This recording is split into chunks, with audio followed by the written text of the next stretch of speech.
I'll never talk about Diamond. Because I'm not doing anything. Okay, that's not what I see. That's not what the public sees. That's why it makes me feel insecure.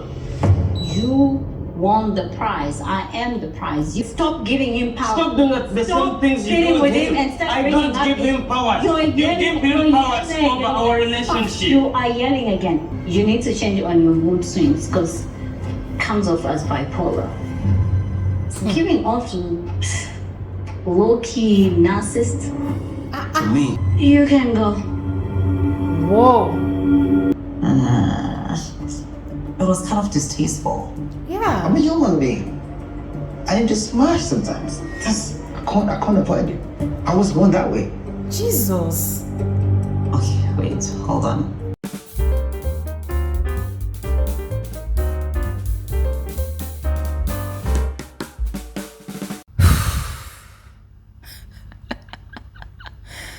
Okay. Another episode of Young Famous and African, Season 3. Yeah. Ladies and gentlemen, this particular episode, and I mean episode 5, was a lot. I mean, show me one episode this season that is not dramatic. Yeah, I think not. Every single episode is dramatic. It's a hit. And I love it. Don't get me wrong. I love it. I am not complaining at all. And I cannot wait to dive into the analysis of this particular episode. Yes, that's the 5th episode. But before we do that, guys, let's quickly point out 2 things. Yeah, I mean, these are 2 things for me. 2 things for me that really stood out in this particular episode. Number 1, Diamond's compulsive need to impregnate everybody he gets to hang out with, whether he dates them, for a serious relationship, or he dates them for just to be friends with benefits, guys. But it's like everybody he gets, everybody he is able to conquer, in bed, whether by gifts or whatever, but so long as he sleeps with a body, it's like there's this compulsive need for him to impregnate that girl. I don't know. What is it for him? For those of you that understand psychology, guys, I really want to learn from all of you. Do you think the guy is okay? What is it? Because I feel like that guy is probably suffering from some sort of trauma in his early life. Yeah, I mean, now he's a superstar, he's a millionaire or probably a billionaire. He's got money, he's got fame.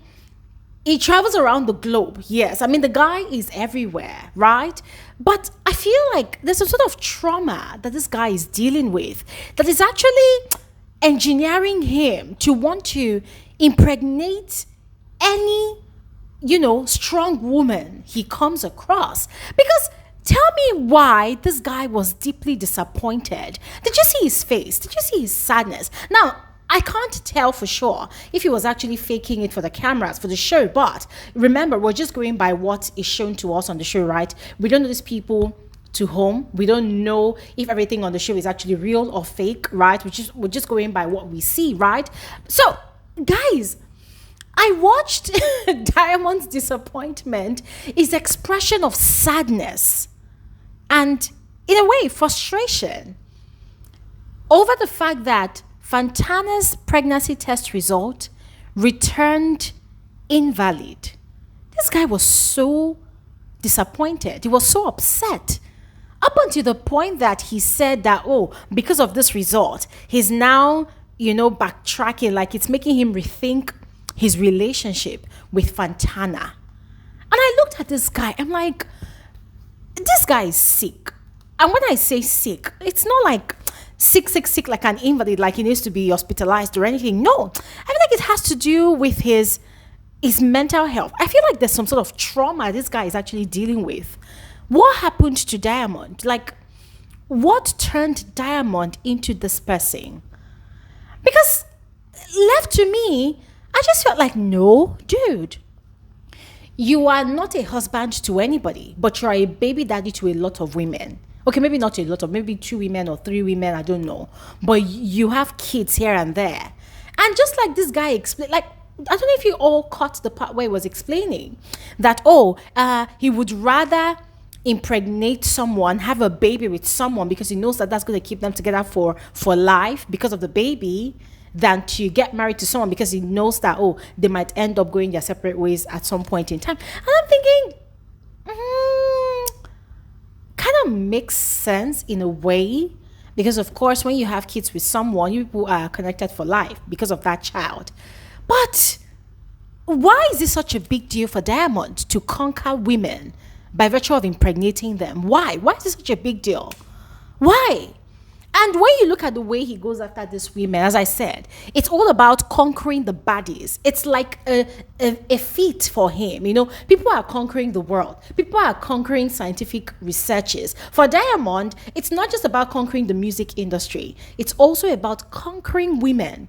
Conquering the bodies of the women. And then the second thing about this episode for me, this one really got me emotional. It was all about Louis's story, about his family and his family's church excommunicating him from from the church or the society. I don't even know which one. Yeah.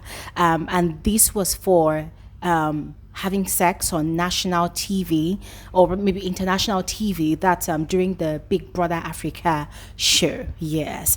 And guys, is it the same questions Shakib asked him?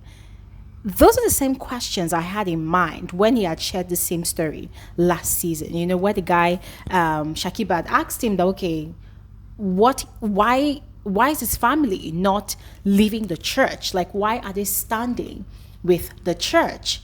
Like, if the church excommunicates your child, your son, why are you joining the church in excommunicating your son? You would rather stick with the church than your son? Make it make sense, because it doesn't make sense. How? Guys, see, the same way I found it unbelievable last season, I still find it extremely ridiculous still this season, because this guy said it's been 9 years, 9 good years. And his family are saying, they miss him, they want him to come back. But if he has to come back, he has to be baptized, holy and sanctified. And I'm like, nah, this is no longer Christianity. This is a cult. Someone needs to tell Louis that church, it's not the body of Christ. That's a cult. A cult, yeah. A church that encourages such level of excommunication, brutality, ruthlessness, because a child, in quotes, disgraced the family on live TV. They completely excommunicate the child for 9 years. That is a cult. God does not play like that. God does not like ugly. That is ugly. That is not a church. That is not the body of Christ. That is a cult. And then listening to his cousin saying that, and when they preach from door to door, and people attack them by saying that, you're preaching to us, but your son is out there in the world. I'm like, yes, kudos to those people that question their faith. Because how is it that you guys, I can't even think about it, because it's just overwhelming. It doesn't really make sense. And I would really love to hear from all of you. So please go ahead and share your thoughts in the comment section below, all right? Now, before we officially get into the analysis of this particular episode, you're all specially welcome to my channel. My name is Gloria Elijah. This is Frankly Speaking with Gloria Elijah, and I am the girl with the tea. Yes, if you're yet to subscribe, please do not hesitate to do so. If you're a returning viewer, returning subscriber, you are especially welcome. Thank you so much for choosing to come back, all right? Now, without further ado, let's just dive right into the video. Don't forget, whatever reactions you have, your comments, contributions, go ahead and share in the comment section, all right? Now, quickly, let's just dive right into the rest of this video. So, beginning from the first scene, yes. Now, as usual, the first scene was the continuation of the end of the previous episode, right? Swanky had to confront Diamond about Fantana'S, pregnancy. And guys, just like I told you all on my previous review, that Diamond is a serial impregnator. this guy has a calling to be a baby daddy. Diamond like perfectly proved me right, because Swanky was telling him that, listen, I don't want Fantana to be pregnant for you. But if you want her to be pregnant for you, if at all she is pregnant, then you need to march to Ghana to see her family, to make things official. And guys, the way Diamond vehemently denied or even refusing to do such a thing, this guy literally said that he will never do such a thing. I'm like, is it that bad? Are they asking you to go and kill yourself? So you enjoy going into the cookie jar. But then when they tell you, okay, leave your mandingo in there and lock it up, it's like they want to give you a death sentence. I mean, guys, it was so annoying. And the person that was even more annoying in all of this was Fantana. I don't care if she gave that annoying excuse, about trying to play along, trying to play like she was delusional, but she's just doing all what she's doing as a strategy, to prove to Diamond that she's on his side, just in case she's pregnant, so that he's not going to say that, you weren't on my side when everybody was attacking me, or because a baby needs a father, so she's trying to just play along. And I'm like, no, even though you're trying to play along, you don't have to do that by throwing your friends under the bus, to make this guy, this egotistic guy, look and feel good. I mean, guys, was just very annoying, very, very annoying. And you see, that scene later on led to the part that got me venting at the start of this video, where she went to go and do a pregnancy test, and then on discovering that it was actually false, this guy was really upset. And I'm like, dude, you have a problem. You need to go for therapy. You need to also get yourself checked. Because I don't understand why you hate the idea of even going to Ghana to make things official with Fantana, but you're very upset that she's not pregnant for you. And you see that useless question he was asking her, that, why? Why is she not pregnant? Why is the pregnancy result false? Because he was like, why? Why? What happened? I'm like, what a question. Why? Maybe you missed your shot. Or maybe you miscalculated, because that was the dumbest question ever. Well, anyways, guys, I would love to hear your thoughts about this one. Are you with Diamond on this? What are your thoughts? Let me know. All right. Now, still at Diamond's dinner party, guys. Woof! Inyada decided to shake the Kaylee and Naked DJ's seemingly peaceful relationship. Guys, from season 1, we have all been talking about how Naked DJ has been together with this woman for the longest time. I mean, both of them living together, it means they literally do everything a married couple does. Yes, but this guy is refusing to put a ring on it. According to him, he's not ready. You're not ready to make it official, but you're ready to have sex with her. You're ready for her to cook for you. You're ready for her to baby you. You're ready for her to do everything a wife should be doing. And Ini was asking questions, and the guy was getting aggravated, like, why is she asking me those questions? She doesn't really know me that well. Does she know where my state of mind is? I'm like, dude, your state of mind is nowhere. Your state of mind is in a very selfish space, because she's not pressurizing you into putting a ring on her finger. You are so relaxed, you are so comfortable and completely indifferent. And then that nonsense he said that, if it doesn't happen, if it doesn't happen, then it means it wasn't meant to be. Because Ini asked that, okay, the more you delay it, somebody else might come and take her away from you. And then he was like, if it doesn't happen, if someone takes her away, then it means it wasn't meant to happen. I'm like, seriously? After 5 years of living together with this woman, you're coming here to come and say, if both of you don't get married, then it means it wasn't meant to be. Like, ladies and gentlemen, what is the most suitable time to date someone before you now make it official? Like, if you know you're not going to marry the person, if you know that you just want like a partnership, without an official marriage, why are you with the person for that long? Because guys, Naked DJ knows that Kaylee wants to get married. And according to her, this guy came to her with talks of marriage. And so she accepted to be his girlfriend. But 5 years and still counting, they are still together. And here he is talking about, if someone takes her away, then it means they're not meant to be. And you see, it made me realize that this is why Naked DJ is friends with Diamond.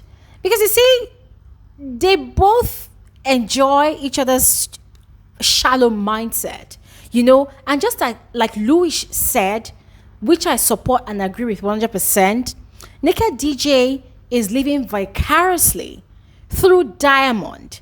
The things he cannot do, because he lives with Kaylee in the same house.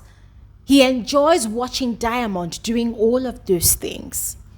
And so whenever the conversation pops up about Diamond being serious and not being reckless, about impregnating different women, he heavily defends Diamond. Birds of the same feather, as they say, flock together. Fast forward to this Zari scene with her husband, Shakib, in the car when she was driving to go drop him off at the men's event. Yes. Guys, that scene was very provocative. Very. And it was all courtesy of Zari. I watched their interaction. I watched the argument. Let me just call it an argument. The argument they had. And I felt sorry for the guy. Now, this is not me trying to be a harbinger of bad news, yeah? And I know that it's a show.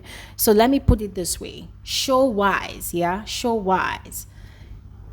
That thing they call a marriage might not last if Zari continues to throw around that type of energy with her husband. Because, guys, let's call a spade a spade. Shakib has every reason to be worried about Zari and Diamond's relationship. And when I look at that young man, I do not see any form of insecurity. I don't see any form of insecurity.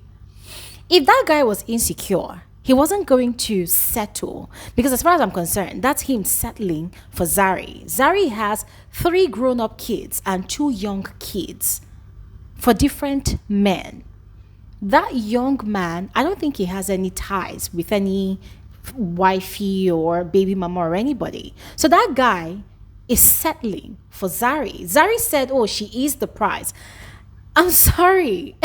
A lot of you might disagree with me, but I don't think she's the prize. I think that young man settled for her. And from all indications, he genuinely likes her. He has his own money. So it's not even a case of, oh, I'm chasing after money or clout or whatever. I don't think so. Because that guy is so calm and so chilled, according to what we see on the show. And listen, everything he's complaining about, everything he's talking about, it's out there in public. It is the way Zari carries herself with Diamond. And the annoying part about that whole situation was Zari was the one that brought up Diamond's name. You and your partner are going somewhere. You people are supposed to be having a peaceful conversation, but you decided to bring up Diamond again. And this guy is responding to your inquiry. And you are the one flaring up. You are flaring up so hard. He is trying to explain himself. He's trying to respond to you. And then automatically you're flipping the table, gaslighting the young man. And then you're calling him insecure, calling him bipolar, calling him narcissistic. I'm like, Zari, all because of Diamond. And she's like, oh, you have me. I am the prize. You have me. It's making you look insecure. You are acting so insecure. Why are we even having this conversation? I'm like, girl, you brought up the conversation. And he told her, you brought it up. You brought it up. You bring up the conversation and I'm quiet. You're making it look like I'm the one that's the problem. And then the most annoying part was when they got to the venue and she told him, you can go, you can leave now. I'm like, wow. So you're the man in that relationship now. Hey, nah. Guys, see, I felt so bad for Shakib. And everything, maybe not everything, but you see that narcissistic behavior, that bipolar behavior that Zari called Shakib, she was totally describing herself. She was heavily projecting herself, her behavior on that young man. And I just felt really sad for him. Really sad. Anyways, next scene, the guys' event. Ladies and gentlemen, listen. Whatever got into Swanky Jerry this season, I absolutely love it because this guy is literally standing for what is right. Unlike last season, that was just, unnecessarily toxic and dramatic, yes. But speaking about him standing for what is right, I absolutely loved the way he was really confronting Diamond and Naked DJ, over the way they treat their women. Yeah, I love the fact that he outrightly told Naked DJ that, dude, you are selfish. You know that you are the only one that is happy in that relationship. Kaylee is not happy. You know she wants to settle down. You know. But you are refusing to do what is right by her. Yeah, I love the way he called out Naked DJ. Also the way he called out, Diamond, that dude, do you want to be the next Father Abraham? What's your deal? Going around impregnating people, you want to impregnate this one. So free Fantana. Fantana is not pregnant for you. Glory to God. Free her. But guess what? Diamond doesn't want to because Fantana is one of his conquests. He wants to conquer her.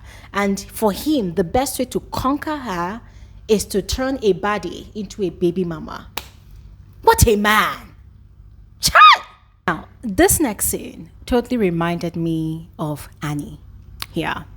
Frankly speaking, for the past 2 episodes now, I have not really missed Annie's presence, yes, because she just had this way of annoying me. Yeah. The lies, the manipulation, it was just very annoying. Yeah. So Ini had planned a high tea party for the ladies and had, out of courtesy, called Annie, just to find out why she wasn't around. Because since she joined the group, Annie has been MIA. So although she had heard things, but just out of courtesy for their friendship as well, she had called Annie. And Annie was quite excited at first. But when she had asked Annie what happened, guys, as usual, and just as expected, Annie was lying, talking about, they all ganged up on me. They ganged up. And I love the fact that Ini was very, straightforward with her. But what I was told was, it started at Zari's wedding. You said things. And, typical of Annie was upset. Ini, you are telling me, you're not asking me. Guys, I'm like, please, shush away and stay locked up wherever you are, because it's just very annoying. Because guys, we know what would happen. Annie, of course, is excited that she has a friend that will come and fight for her, a friend that will come and defend her and have her back. Since what's her name, Nankanyi is not around, Andile is not around, and what's the other one? Swanky is no longer doing the fighting and defending on her behalf. So for her, her excitement is born out of the, the fact that, maybe Ini, or maybe definitely Ini is going to come fight for her. But guys, from the look of things, Ini is not easily swayed. Ini is not a blind follower. Ini is a person that has a mind of her own. She's very disciplined, yes, and she will call out your bullshit without even blinking twice. Yeah. And so I love the fact that they are both agreed to leave the conversation for when, they see each other face to face. But just as expected as well, of Ini had appealed to the ladies that they should extend some grace to people and show more empathy, be a bit kinder towards Annie. Annie can be this, but Annie is also sweet and whatnot. And Zari was saying that, she wants to get to know Annie more. And I love the fact that Nadia and Fantana, they are to okay, you've been trying to get to know this person for the longest time ever. When are you going to stop trying to get to know her? But Zari said, maybe she's going through a lot. We don't even know this and that. And see, I loved what Nadia had said during her confessional, that she's not going to put herself in an emotional jail. She's not going to allow Annie to put her in an emotional jail. Because if you're a nice person, it doesn't matter what you're going through. You should not be mean and cruel to people. Your niceness will always come through for you. But then, you can't say, because Annie is going through something, hence the reason she's being toxic to people. No, it doesn't work that way. you have to also extend niceness to other people, to receive niceness from people as well. Now, there was also Kefiwe, who is still on Zari's case. For her, she doesn't trust Zari, she doesn't like Zari, and this whole thing has been amplified by the shady comments Zari had made about her separation situation, a marriage situation, during their trip to Louis's country. Yes, so she was just still complaining. And Nadia told her, listen, Zari does not mean any harm. She's just a straight talker. She will say what she has to say, but it doesn't mean that she's being shady. But we know that Kefiwe has already inherited that beef from Annie towards Zari from day one. So no matter what, she still does not really like Zari. And speaking about Kefiwe, ladies and gentlemen, Diamond was so certain that he could conquer Kefiwe because according to him, he knows women like her. He has the tricks in his books of tricks on how to conquer women like that. Even though Louis had actually warned him that Kefiwe said she does not date younger men, that she only dates older men. Diamond had insisted that he knows what he's doing, and so he's going to go ahead. And so he had actually gone ahead to invite her to dinner. And so, ladies and gentlemen, that dinner turned into a disaster. You see, the problem with Diamond is that he thinks all women are the same. He looked at maybe other girls that he has conquered. He looked at Fantana. They had a lot of things in common. They are baddies. They want the bling bling lifestyle, right? He gave it to them. They fell for it. And so he looked at Kefiwe and concluded that she's just like them. So he did the normal thing that he does. Brought flowers, took her out to dinner. This dude was just yapping his mouth. Because, guys, Kefiwe was just asking a very simple question. Oh, what about Fantana? What about your relationship with Fantana? And this guy was like, we smash sometimes. Hey, I cannot, hold myself. That is how I was created. I'm a man. I have to smash. I'm like, dude, you sound so illiterate right now. Yes, you are a man. But does that mean that you should not have self-control? Does that mean that you should be smashing multiple women at a go? And you claim to know how to handle women like Kefiwe. Don't you look at her and see class and elegance? And so you think that she's just one of those baddies that you're going to buy flowers and that she's going to open her legs wide for you. And then you're going to promise her heaven and earth and she's going to fall flat for you. And guys, I love the fact that Kefiwe was really making him look stupid because the guy was just yapping his mouth and she was like, sorry, what did you say? Sorry, I can't hear you. And he kept on repeating himself. And that was when Fantana walked in to that restaurant, came to sit at the same table with them. Guys, I do not know who invited Fantana, but whoever invited Fantana, a virtual high five for that person, because that was just the perfect moment. That was just perfect. And I cannot wait to dive into the next episode because I want to see how Diamond will wriggle his way out of that situation, because already the guy was shocked, he was disappointed, but I want to see how he's going to handle that situation. And to also see if Fantana is going to act dumb again. Even though she's seeing what's clearly before her, I want to see if she's also going to act dumb as usual.